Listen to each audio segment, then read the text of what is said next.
sahabat beriman.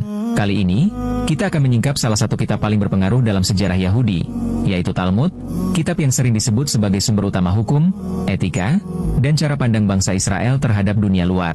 Bagi sebagian besar umat Yahudi, Talmud bukan hanya kitab suci, tetapi juga fondasi sistem berpikir dan hukum kehidupan mereka. Dalam tradisi Yahudi Ortodoks, kitab ini bahkan dianggap lebih penting dari Taurat. Isinya bukan sekadar hukum keagamaan, tapi juga panduan sosial dan moral. Dalam konteks modern, ia menjadi dasar pembentukan arah politik dan kebijakan negara Israel. Talmud menegaskan bahwa bangsa Yahudi adalah umat pilihan Tuhan, satu-satunya keturunan langsung Nabi Adam. Sementara itu, orang non-Yahudi disebut Goyim, istilah yang secara harfiah berarti kaum luar, bahkan dalam beberapa tafsir disamakan dengan binatang.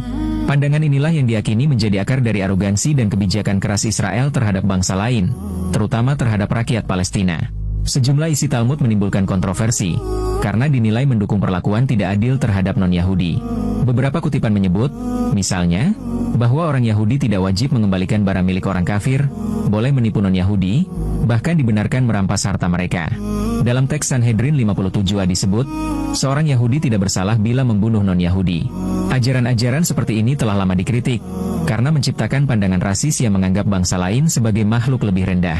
Talmud sendiri terbagi menjadi dua versi, Talmud Yerusalem dan Talmud Babilonia. Versi Babilonia dianggap paling berpengaruh dan menjadi rujukan utama bagi komunitas Yahudi Ortodoks di seluruh dunia. Di dalamnya juga termuat kitab Gemara, kumpulan tafsir Rabi yang menjustifikasi ajaran Talmud sebagai hukum suci yang wajib diikuti.